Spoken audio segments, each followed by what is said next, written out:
In 1992, Christine Perry's life is coming apart at the seams. Her husband, a deacon at the local church, is having an affair with a member of his congregation. Now Phil Perry wants a divorce. I laid down and I couldn't even talk, and he just laid down next to me. There was a quiet resolution. It's over, it's done, it's done. Phil Perry leaves the house the next morning. The day after that, Christine discovers her husband has vanished and talks to police. The question specifically was, do you know where your husband is? Does he always tell you where he is? And I said, no, I don't always know. And the officer said, okay. That was enough. He got the message. He understood that things weren't okay. Police generate a missing persons report.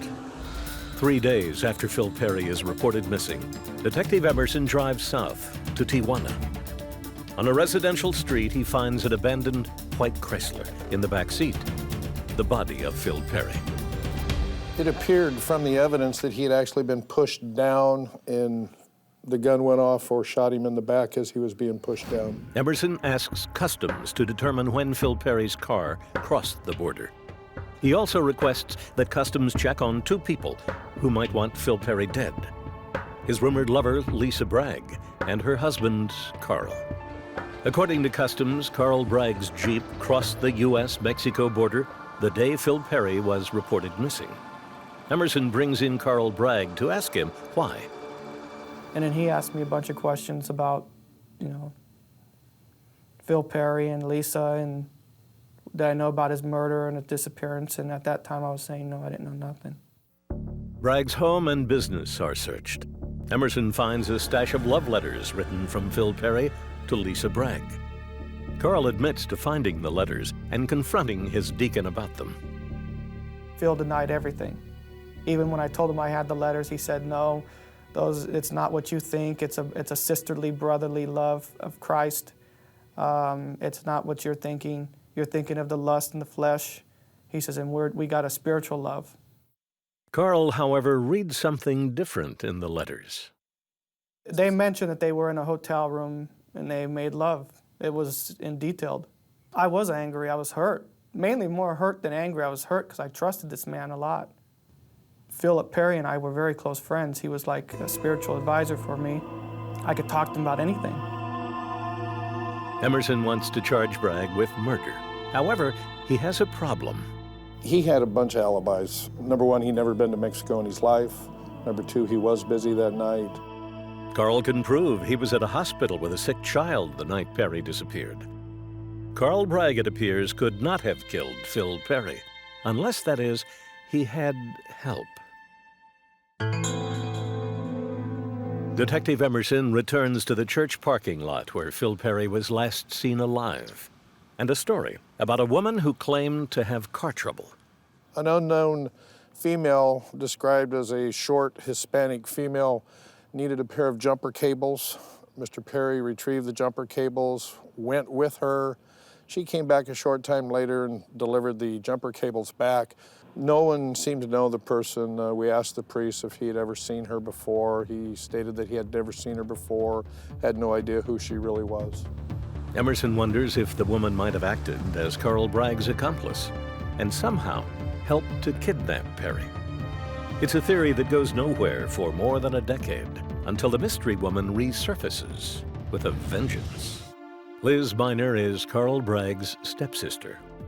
Liz feels the heat and begins to wilt just a bit. As police suspected, she did meet Phil Perry on the night he vanished. According to Liz, it was Carl Bragg who pushed her into the meeting. Scott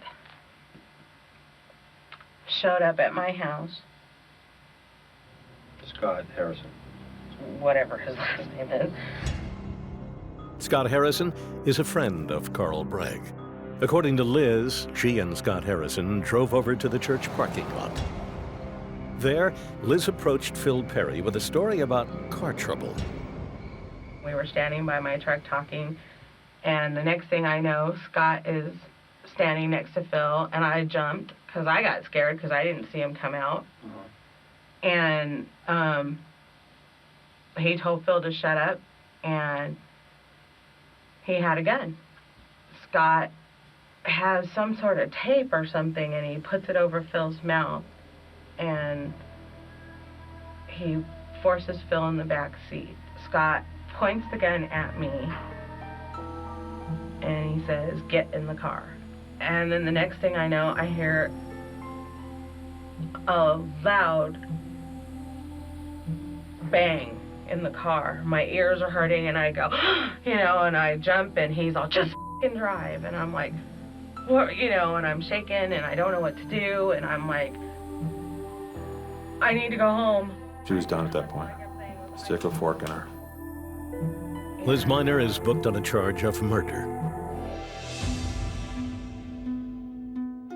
Carl Bragg is now known as Carl DiTomaso. You know, I did not kill him, and I'm not going to admit killing somebody when I didn't kill somebody. What did you think was going to happen? Them to scare him. How were they going to scare him? Scott was just supposed to tell him to stay away or else. You already told me that you always know that Scott had a gun. So do you think he was probably going to bring that gun to scare too? Pretty safe assumption, right? It's probably a safe assumption, but I don't think he'd ever, I'm not saying you would know that he would do that. But, I know for a fact Scott Harrison carried a gun with him at all times. Okay. Carl knew that he was armed and basically admitted that he sent an armed guy over to go slap somebody around. But what you're telling me is realistically, honestly, is that you knew Scott was armed, or always armed, and you told him, go slap around Phil. Mm-hmm. And this was a very crucial part of the investigation and in the case was finally he had admitted his involvement, that he, in fact, as we believed all along, has set this whole murder in motion. Cold case detectives have the man they believe set up the hit on Deacon Perry and the woman who acted as bait. But what about the alleged trigger man, Scott Harrison? When we first knocked at the door, he was pretty surprised. Initially, he said he didn't know anything about Perry's death and had never driven a man down to Mexico in the backseat of a Chrysler. But after a few minutes of thought and reflection and convincing from his wife, he decided to tell us a different story. We are going to go to Mexico. Who's driving what? Carl and Bob are in the Jeep, and I'm in the white car. Any problems at the border? Customs, U.S. guys, Mexican guys? Nothing. Other than your heart pounding in your chest? Wishing I was somewhere else. All I saw was the body there. Any blood? Yeah, there was. And you yourself didn't pull the trigger on that? No. For cold case detectives, the denial doesn't really matter. A murder charge is in Scott Harrison's future. We filed murder charges and special circumstances of lying in wait and kidnapping against Carl DiTomaso and Scott Harrison and Elizabeth Minor. In 2001, Mike Ramos is the DA assigned to the Perry murder. He focuses on Liz Minor, who cops a plea. She pled guilty to manslaughter and kidnapping and went to prison for 11 years.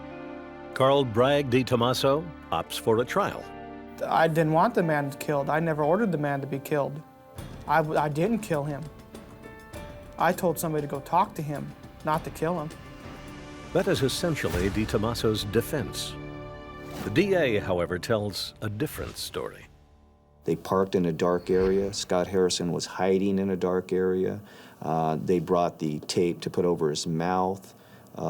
He had a gun with him. And when you bring those types of items to simply scare somebody, it doesn't make sense. No, they were there to lure him away and murder him.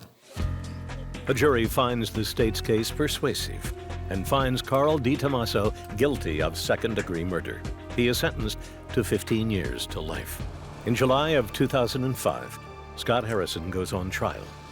His defense attacks the credibility of two people who point the finger at Harrison, Carl DiTomaso and Liz Minor. The defense works, and Scott Harrison is acquitted. And he is innocent in the eyes of the law.